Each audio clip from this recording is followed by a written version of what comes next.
días.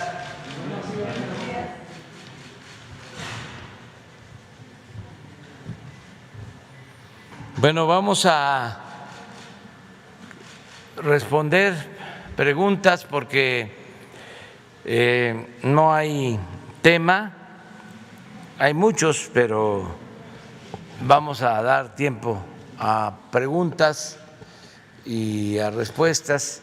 Además, tengo que salir porque iniciamos una gira por el estado de Sonora el día de hoy. Entonces, adelante, comenzamos contigo. Luego tú.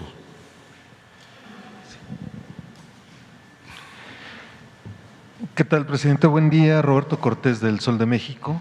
Para preguntarle, ayer el congresista por Texas, Brian Babin, dijo que… ¿Quién? Brian Babin, que es congresista republicano por Texas, dijo que pues desconoció, pidieron a Estados Unidos, al gobierno de Estados Unidos, frenar la venta de la refinería a Pemex, la Deer Park. Esto porque dice que está preocupado con esta transacción en virtud de que Pemex no tiene el talento ejecutivo, gerencial ni técnico para operar de forma segura la refinería. Quisiera saber su opinión sobre este tema. Bueno, es un proceso de compra-venta que se está llevando a cabo. Ya ustedes conocen la historia de esa refinería. En el gobierno de Carlos Salinas, en vez de hacer la refinería en el país, se decidió comprar las acciones de la refinería Deer Park de la empresa Shell. Se compró el 50% de las acciones y desde entonces pues no hemos tenido utilidades y ahora se le hizo el planteamiento a Shell de que nos vendiera el 50% de las acciones para que Pemex sea dueña de esta refinería.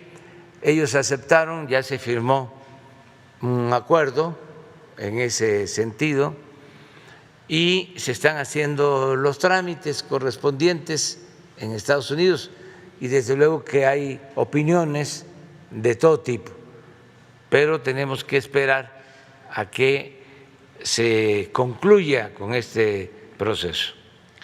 En otro tema, presidente,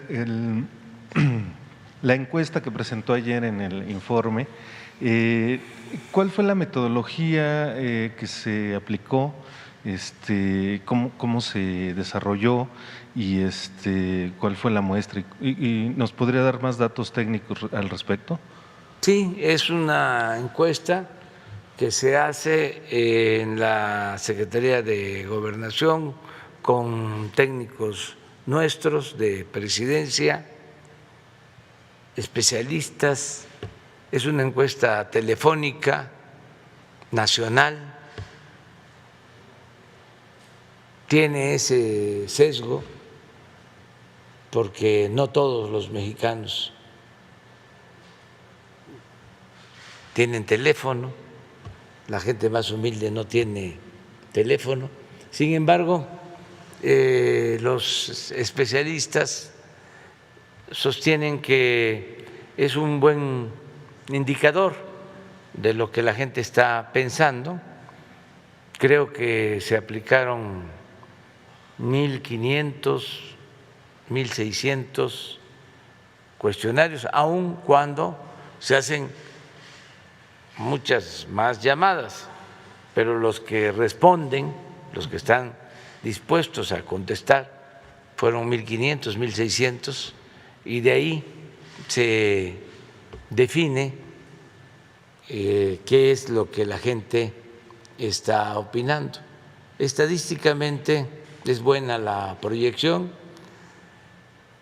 siempre va a haber la duda, nada más que no sobra aclarar que nosotros no somos iguales a los que cucharean las encuestas, porque hay quienes hacen encuestas a la medida de el cliente, por encargo. Esto es distinto. Yo no podría dar a conocer una encuesta patito, sería inmoral. Y lo que estimo más importante en mi vida es mi honestidad. Entonces, ahí está la encuesta.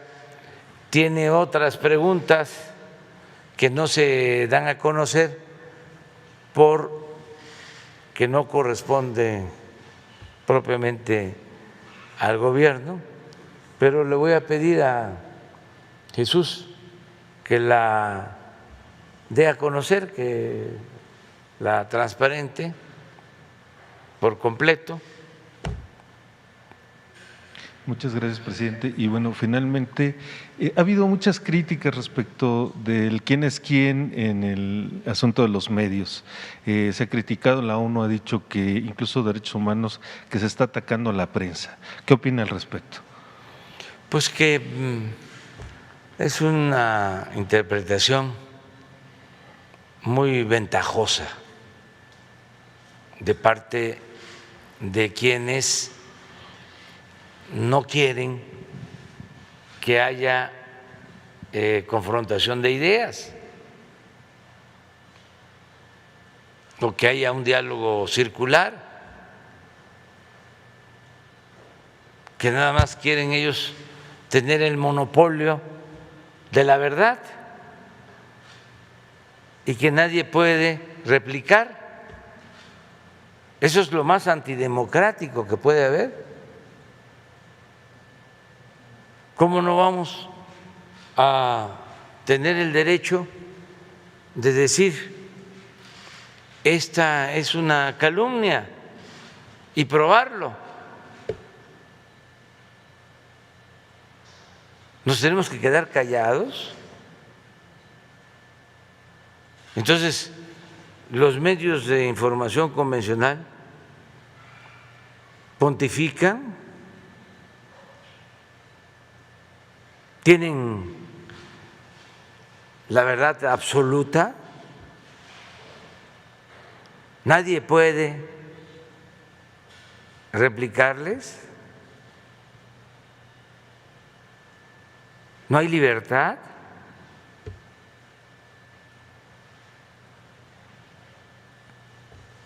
Sería incorrecto que se replicara algo que no tiene fundamento, contestar a una mentira con otra mentira, pero es un ejercicio democrático. Hay que poner por delante la verdad y hay que respetar a la gente, pero no solo a las autoridades o a los integrantes de la llamada sociedad política o sociedad civil, no solo a los periodistas, no solo a los servidores públicos, hay que respetar al pueblo. El periodismo y la política son imperativos éticos. ¿Cómo así a la ligera se lanza una noticia falsa? ¿Quieren que hablemos de noticias falsas? Aunque es hasta el miércoles, ¿verdad? Pero les voy a poner un ejemplo. El día 1 de mayo, Día del Trabajo, un juez da la orden de que se deje en libertad al Güero Palma. 1 de mayo, Día del Trabajo, en la madrugada, y me consultan Y digo, espérense, busquen si no hay otras denuncias. Además, el juez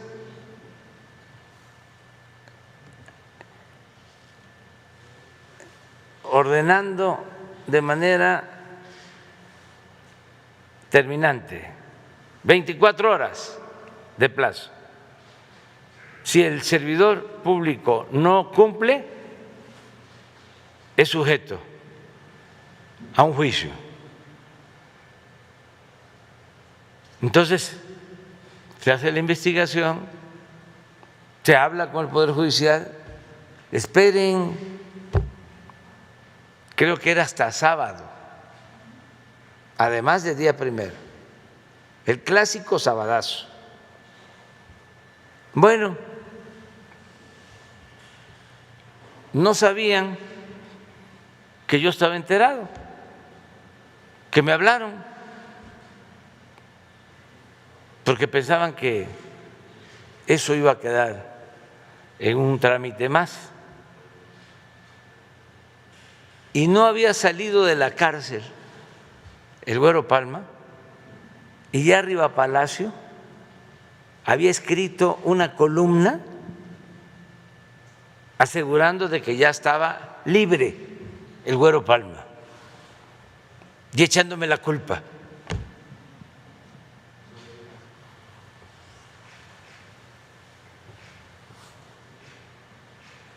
Esta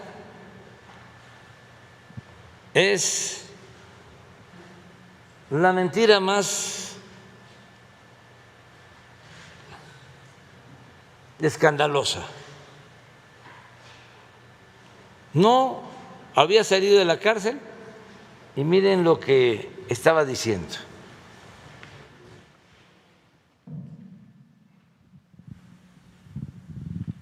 López Obrador defiende su política de abrazos, no balazos, creyendo que no es combatiéndolos, sino dando trabajo a sus sicarios. ¿Quiénes son sus sicarios? ¿A quiénes les damos trabajo? A los jóvenes. Fíjense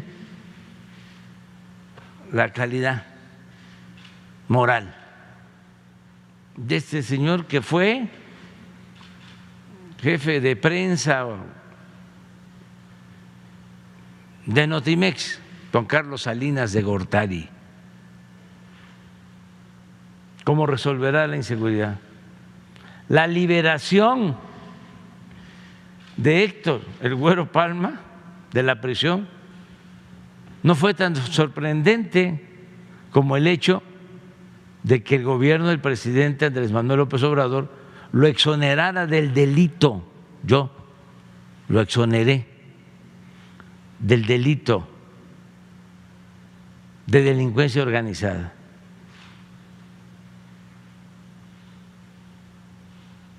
¿Qué periodismo es este? ¿Eso es lo que defienden? Les debería dar vergüenza y deberían deslindarse de esto. Pueden no estar de acuerdo con nosotros, pero ¿cómo defender lo indefendible? ¿Cómo defender la inmoralidad?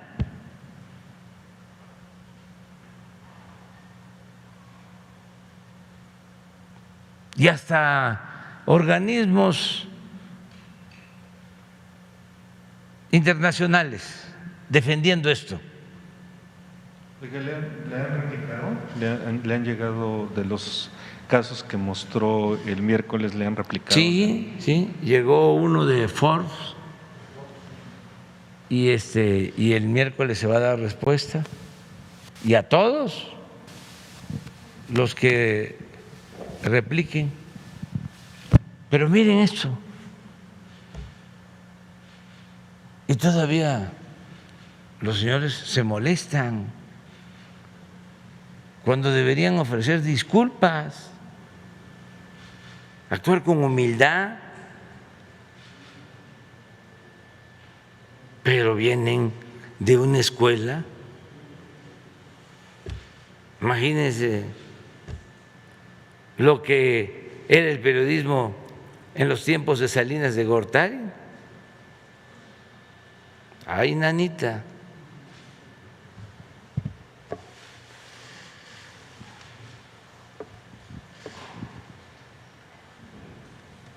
Gracias, presidente. Buenos días. Daniel Blancas, de Crónica. Gracias por permitir que le comparta periódicamente los trabajos de campo que realizamos. El tema de la corrupción y de la defensa a esta lucha anticorrupción prácticamente es de todos los días, lo escuchamos. Aquí ayer mismo usted aludía pues el esfuerzo personal que ha hecho para erradicar, decía usted textualmente, la corrupción. Sin embargo, parece que hay funcionarios de su gobierno, funcionarios de la administración pública que están remando en su contra.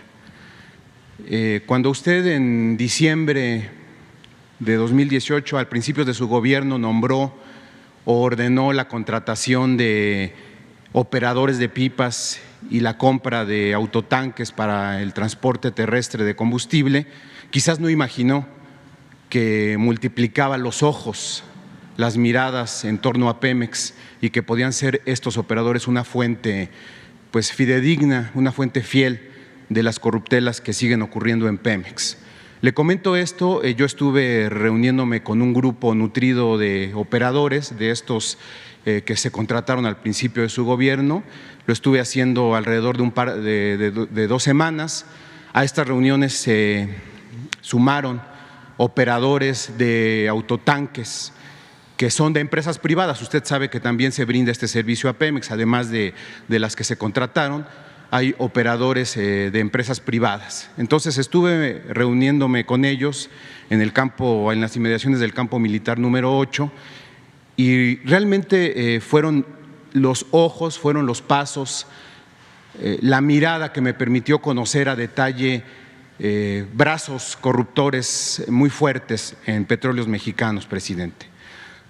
4, digamos, serían estos brazos corruptores. 1, el moche, las mordidas para los viajes que periódicamente hacen estos transportistas de las refinerías a las terminales de Pemex. Se cobra entre 500 y 5,000 pesos por el viaje. ¿Quién lo cobra?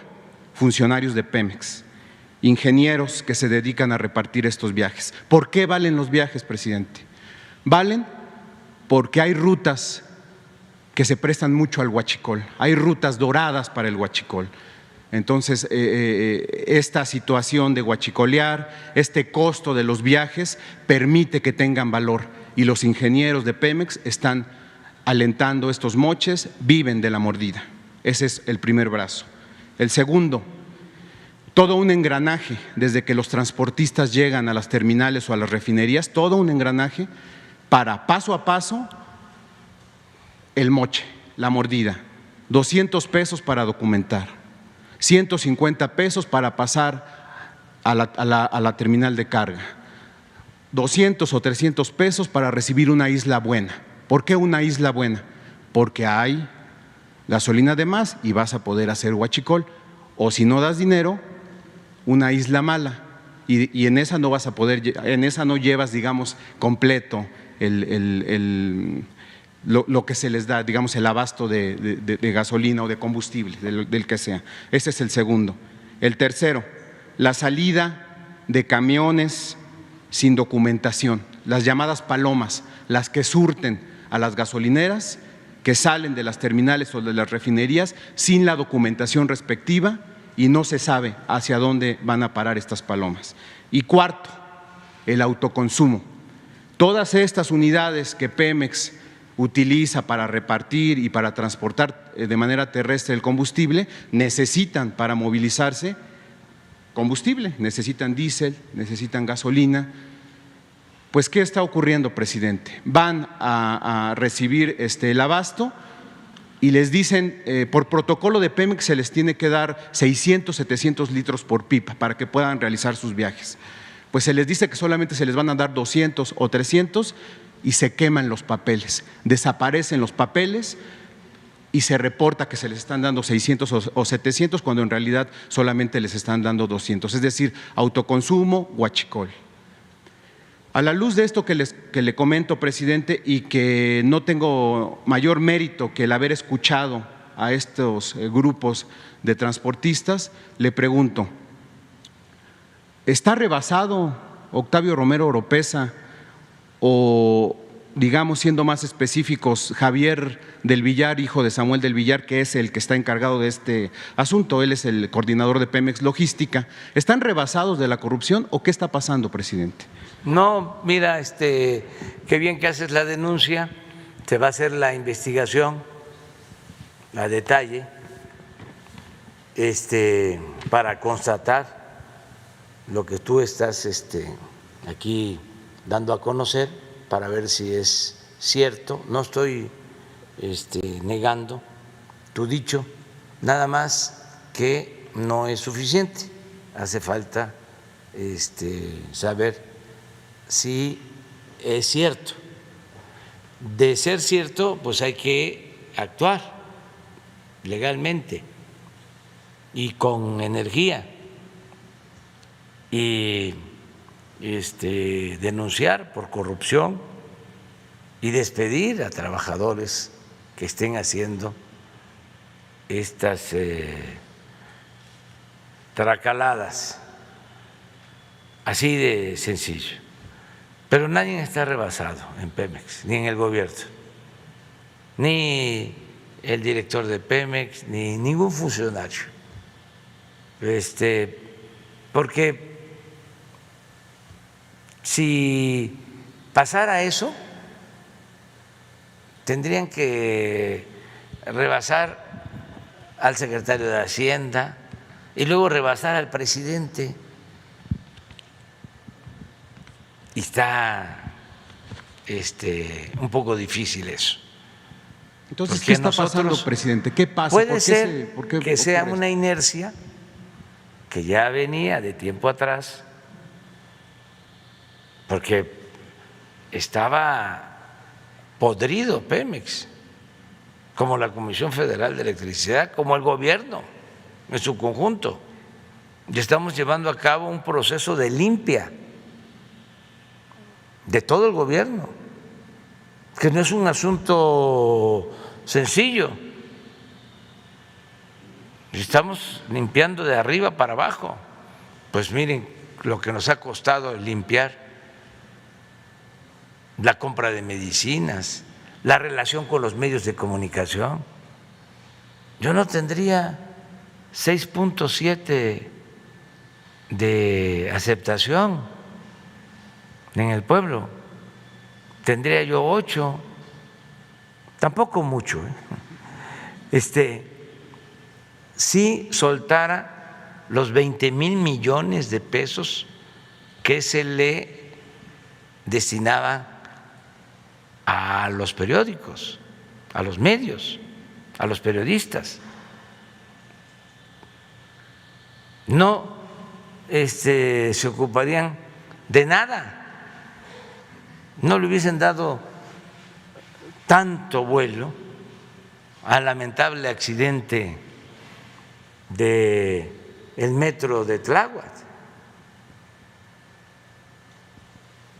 Se hubiesen quedado callados, como siempre lo hacían, pero había moche de por medio, chayote. Entonces, no 6.7. Yo estoy dispuesto a bajar hasta 6, si me ahorro unos 10,000 millones más. Entonces, aquí lo importante es tener la conciencia tranquila, ese es el tribunal de uno. Entonces, vamos a revisar tu denuncia, a ver de qué se trata y castigar a los responsables.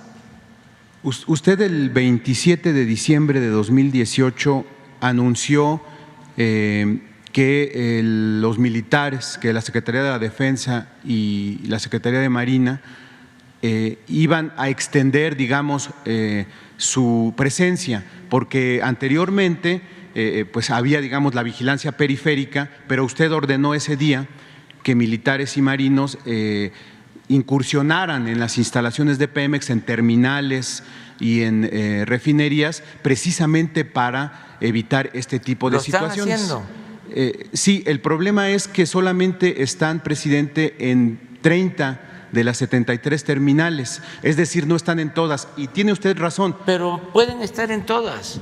Esa es mi pregunta. Es un asunto de revisión. No hay… 39 de 73 terminales. Sí, pero no hay ninguna limitación. Y no es por que los funcionarios de Pemex se opongan. Voy a informarme por qué razón no están en todas las instalaciones. Puede ser por falta de elementos, porque tenemos otras actividades, Claro. O porque se considera que esas instalaciones no son tan importantes, relevantes como otras, pero ahí está el ejército. Incluso en el caso de las pipas, en todas las caravanas, porque yo ando a ras de tierra, a ras de suelo, va una patrulla del ejército siempre, adelante, otra atrás, custodiando, cuidando todo el traslado, y voy a ver ahora qué pasa con lo que tú estás planteando aquí. Bueno, pero ya no es lo mismo de antes. Le comento esto porque los transportistas lo que dicen es que efectivamente en las terminales o en las refinerías donde hay soldados y marinos sí hay menor incidencia de estas tropelías, pero están libres, digamos, los cochupos y las mordidas donde no hay militares. Por eso mi pregunta es si usted ordenaría claro, que se extendiera la presencia militar. Lo vamos a analizar, y qué bien que ustedes hacen estas investigaciones, y porque independientemente de la honestidad del servidor público, se tiene que estar recordando cuál es nuestra función. Hay que estar sacudiendo, hay que estar zarandeando, hay que estar, en Tabasco se llama zamarreando la mata, siempre. Hace unos días leí un texto del general Cárdenas que escribe exactamente a mitad de su gobierno, una nota que pone a la mitad de su gobierno. A ver si no está por ahí la nota, la debe de tener Zoé, él me la envió. Si no, la debe de tener Asaf. Van a ver lo que decía el general, creo que es de mayo de 1937. Estaba a la mitad de su administración. Todavía venía lo mejor, venía el 38. Venía la defensa de México de los refugiados españoles, de los refugiados israelitas, pero ya el general a mitad del sexenio decía de que, como es muy largo el periodo, 6 años, ahora es un poquito menos, pero no deja de ser largo. Hay quienes se cansan y no debemos cansarnos y tenemos que renovarnos diario y no perder el entusiasmo de estar sirviendo al pueblo. Antes se llamaba la emoción social, no perder la emoción social. Entonces, cuando va pasando el tiempo, pues algunos se van hamburguesando y hay que pegar ciertas sacudidas y que no se olvide el propósito por el que estamos, que es la transformación, y no permitir la corrupción, que es el principal problema del país. No permitirlo. Son apuntes del general. Mayo del 37, a la mitad de su sexenio. Fíjense lo que escribe. Pedir mayor actividad a los inmediatos colaboradores. No estoy satisfecho de lo que se ha hecho en el país hasta hoy. Ni ellos deben de estar. El general quería más, como lo demostró. Siento apatía en muchas dependencias. Para un periodo de gobierno de 6 años, difícilmente se encuentran hombres, y agregaría mujeres, que después de 3 años trabajen como el primer día. Cuando no los hay, conviene renovarlos.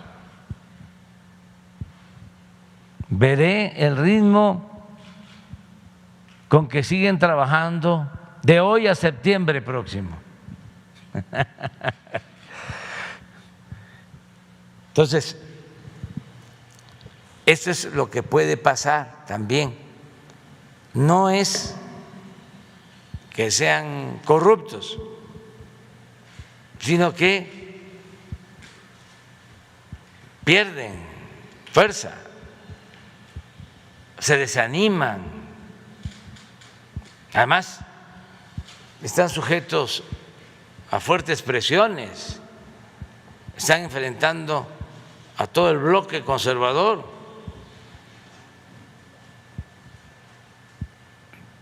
Hay que estar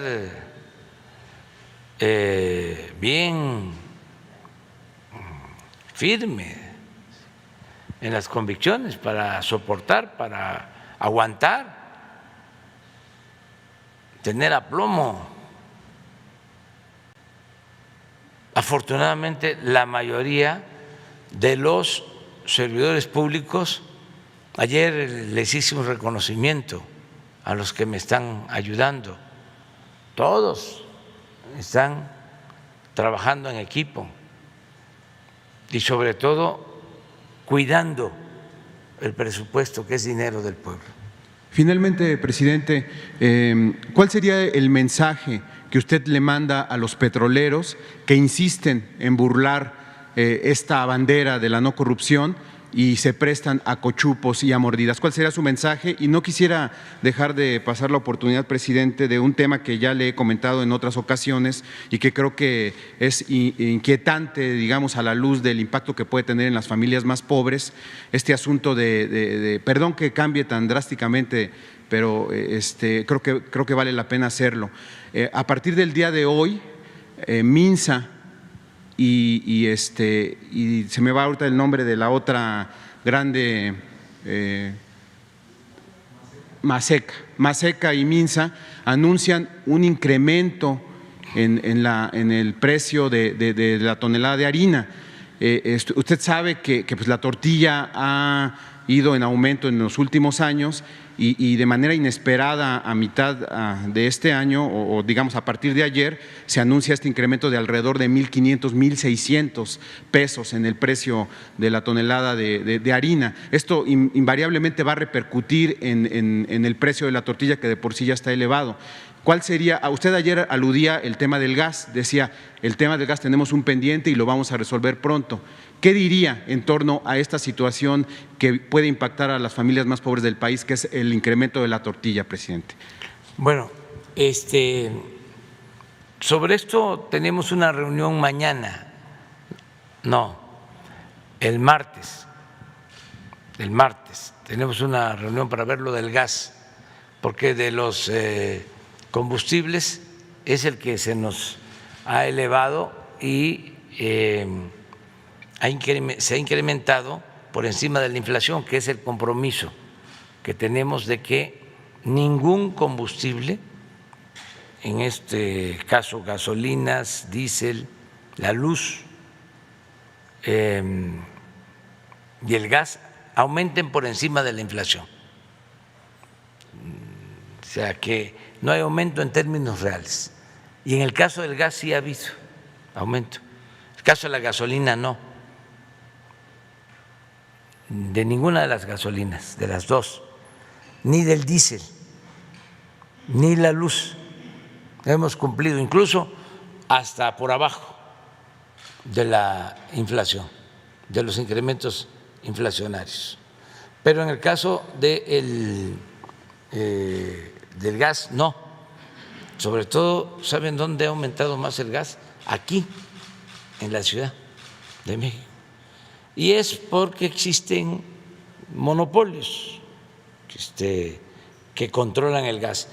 Y son redes de distribución que dominan hasta en las colonias.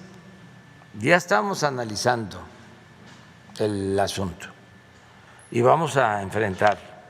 Y lo mismo en el caso de la tortilla.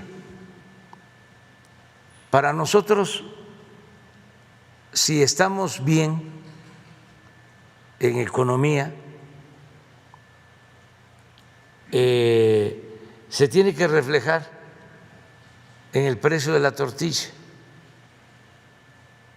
o se tiene que reflejar en el salario mínimo y la tortilla.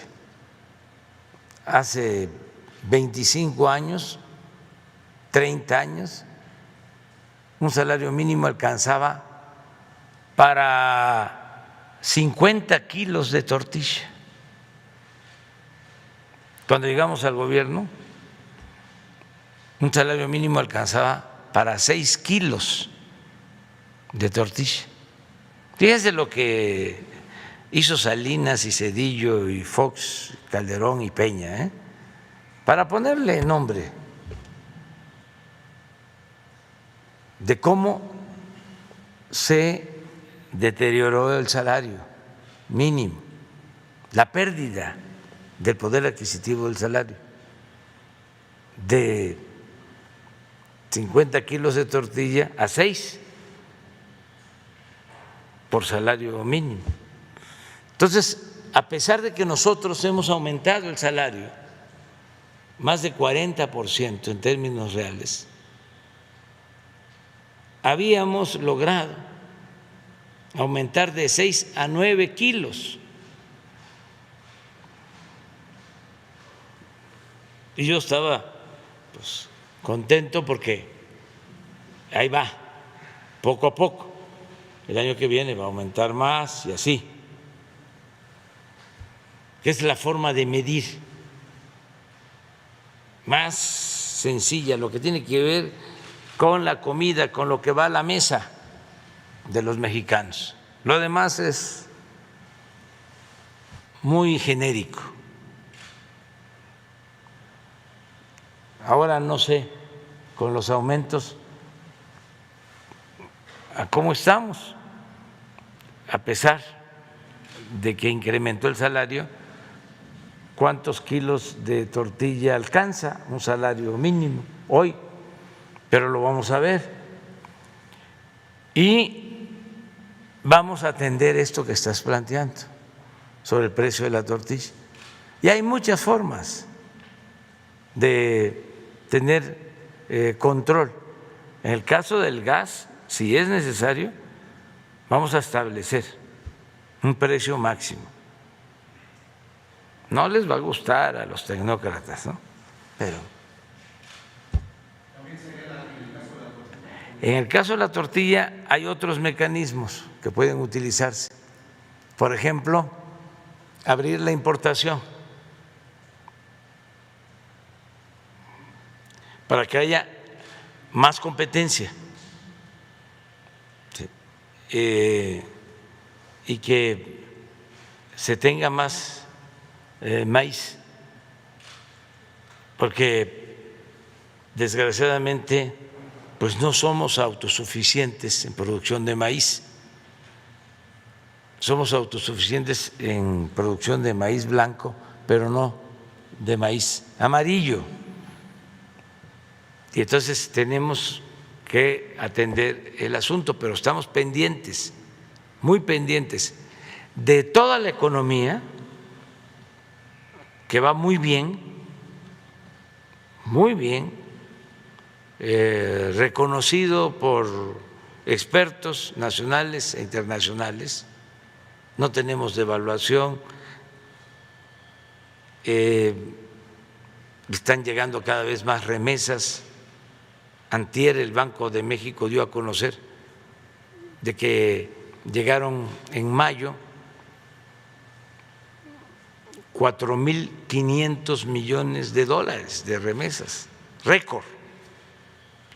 Está creciendo la inversión extranjera, está creciendo la economía, se están recuperando los empleos.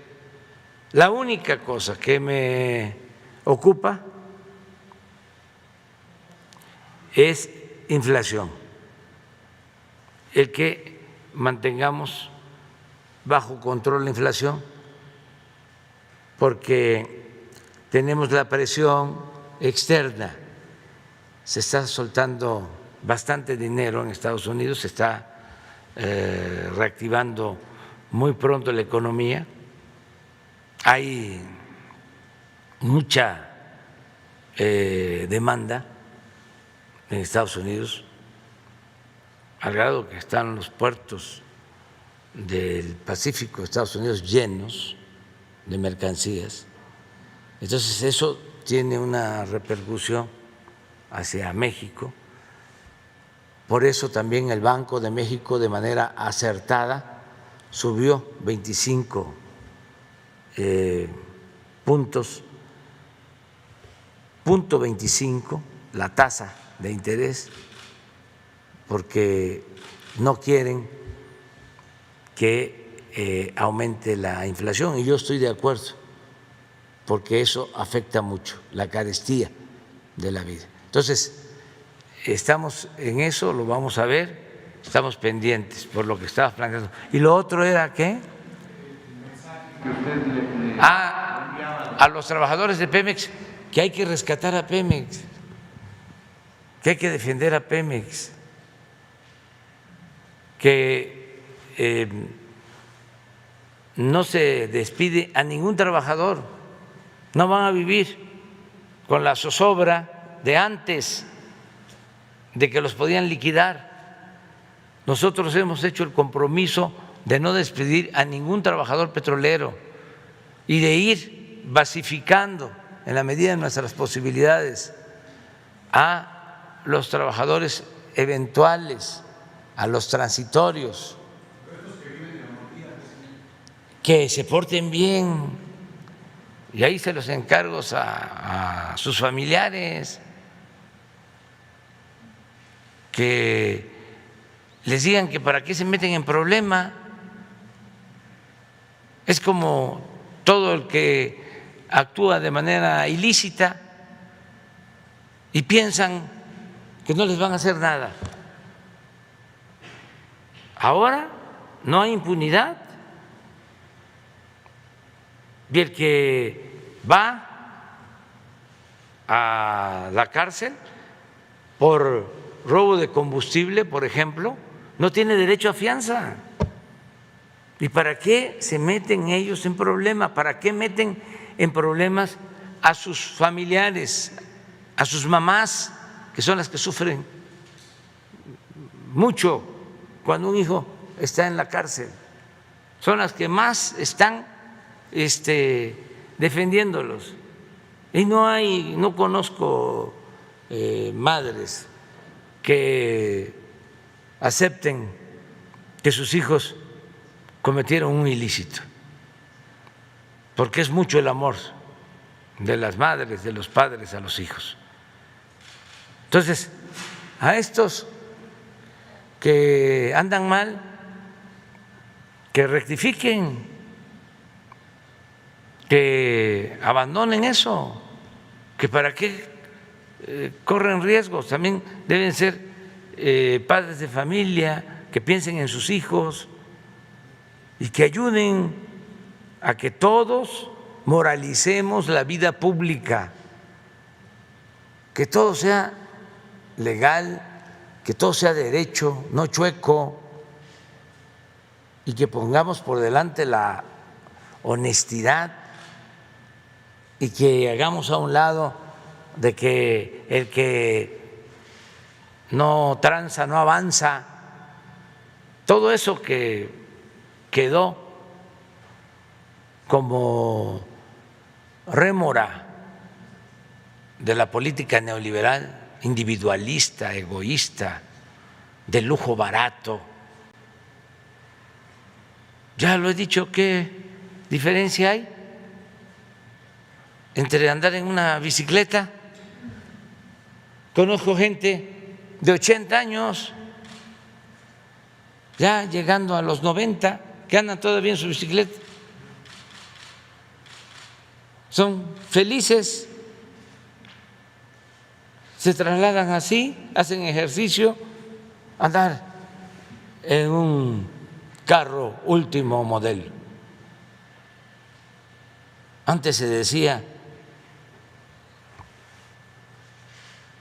vine al mundo desnudo, lo que traigo es ganancia, lo que traigo encima es ganancia. Y cuando nos vamos ya a despedir y ya nos vamos a descansar, cuando nos vamos a morir, ¿qué nos llevamos? ¿Qué nos llevamos? Me gusta ese corrido de un puño de tierra. Ni modo que detrás del funeral vengan, ¿cómo se llaman los camiones que traen, que trasladan los bienes? Mudanzas, con mudanzas, ¿no? Para dejarnos ahí las alhajas, ¿no? Y los carros. Nada.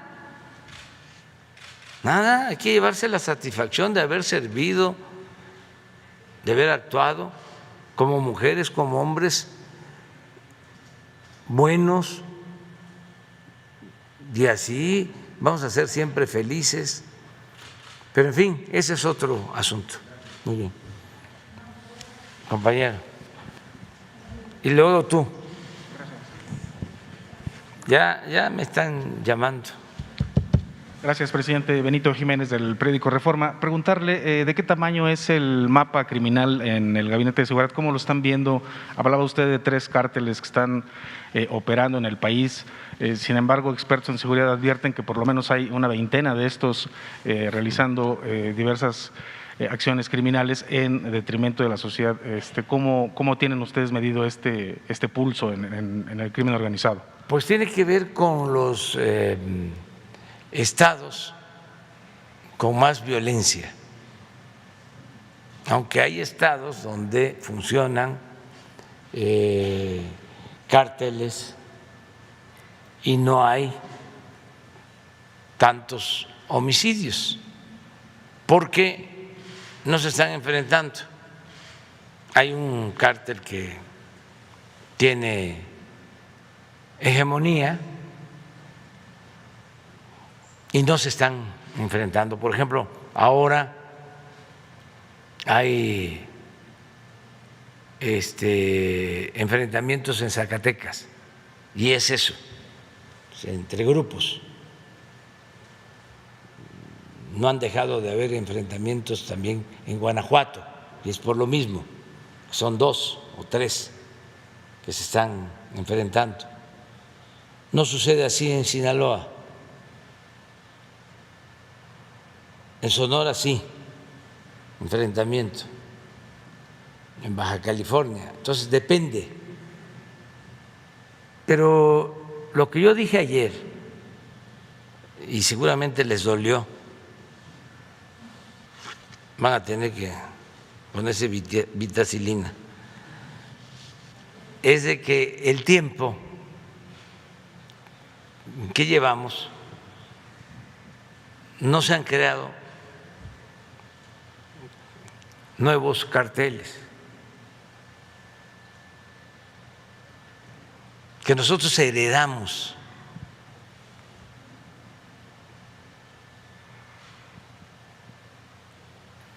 estos carteles, estos grupos.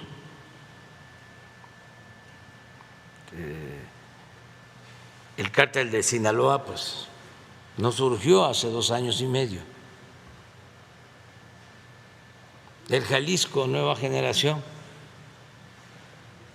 tampoco. ¿Cómo se llamaba o se llama el de Guanajuato?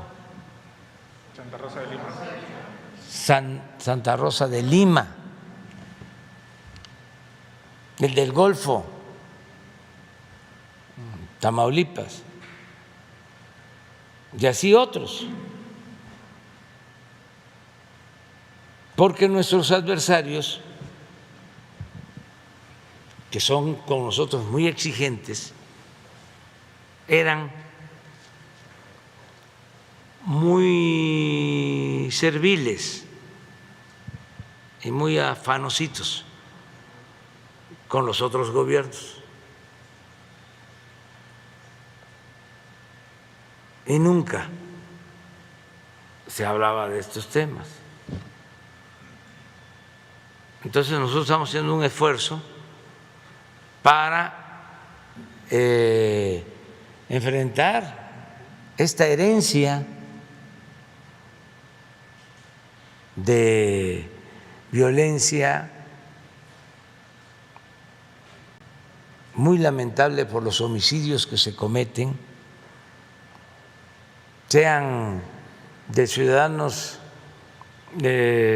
inocentes o entre ellos mismos, son seres humanos, que nosotros no queremos que nadie pierda la vida. Entonces estamos haciendo todo un esfuerzo, pero cambiando la estrategia, porque ¿cómo surgieron estos grupos? Primero por el abandono al pueblo. Los políticos se dedicaban a robar, a saquear. Segundo, por la asociación delictuosa, porque se unían delincuentes y autoridades. Miren el caso vergonzoso de García Luna, que era el funcionario predilecto de Felipe Calderón.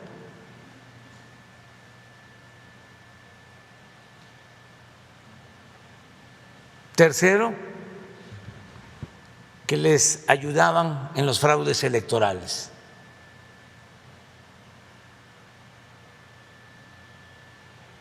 Cuarto, que les permitían dominar en regiones y elegir, más bien nombrar a presidentes municipales, a directores de la policía en los municipios,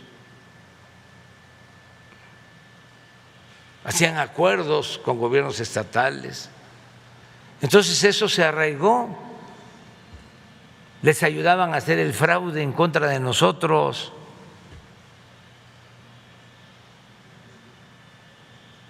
Entonces se arraigó y ahora estábamos luchando, primero, pues para que haya una línea divisoria, una frontera. Una cosa es la autoridad y otra cosa es la delincuencia. Que no haya impunidad, que no haya servidores públicos al servicio de la delincuencia. Y algo que es muy importante, atender las causas que originan la violencia. ¿Qué hicieron los gobiernos neoliberales en favor de los jóvenes? ¿Recuerdan ustedes algún programa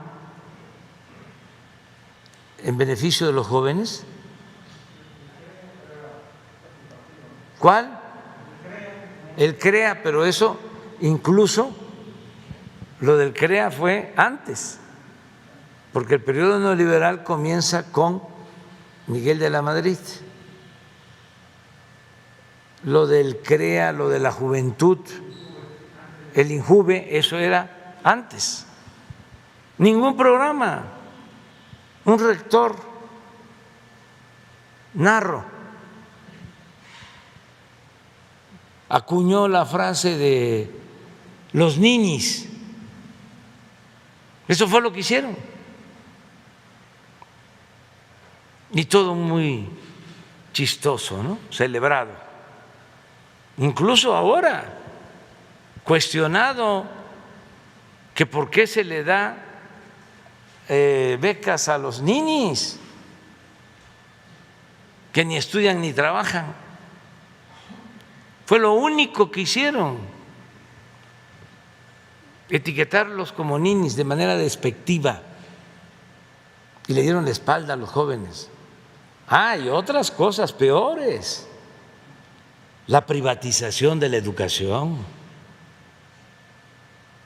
el poner la educación al mercado como si fuese una mercancía y que pudiese estudiar. Esa era la mentalidad y sigue siendo de algunos de estos conservadores, que estudie el que tenga para pagar colegiatura. El que no tenga para pagar colegiatura, que se quede afuera. Rechazaban a miles de jóvenes que querían ingresar a las universidades. Imagínense cuánta perversidad. ¿Qué no es mejor tener a los jóvenes estudiando que tenerlos en la calle?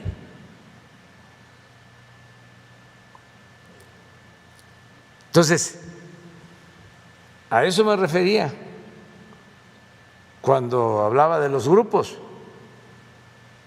Son más de 3, presidente, entonces. Sí, ¿tienen ¿cómo esta no? cifra de cuántos ¿Cómo operan? no? Y tampoco es de que no haya estado. Y se los puedo demostrar al Reforma.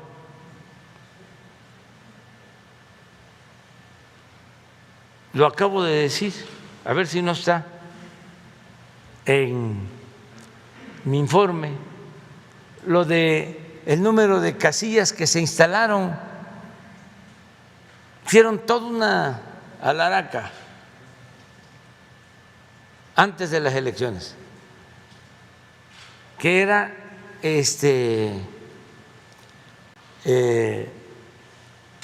el país dominado por los narcos, que no iban a haber elecciones, que había violencia por todos lados. Agencias de estas extranjeras con las que llevan muy buena relación, los de la prensa de México, también declarando de que habían regiones completamente controladas por los narcos en donde no podíamos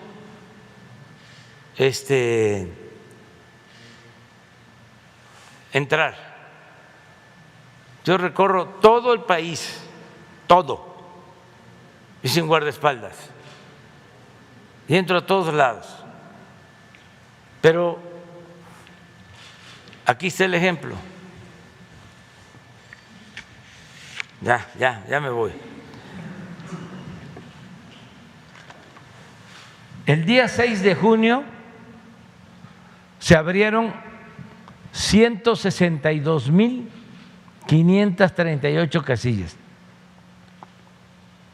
El 99.98% de lo programado.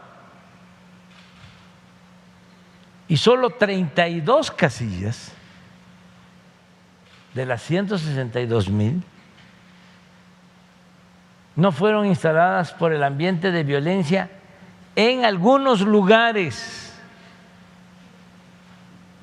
de 7 municipios del país. De los 2.500 municipios del país,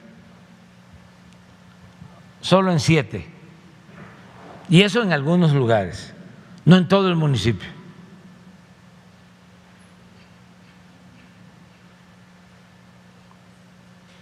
Hay gobernabilidad en el país. Bueno, nos vemos, si no, no llego.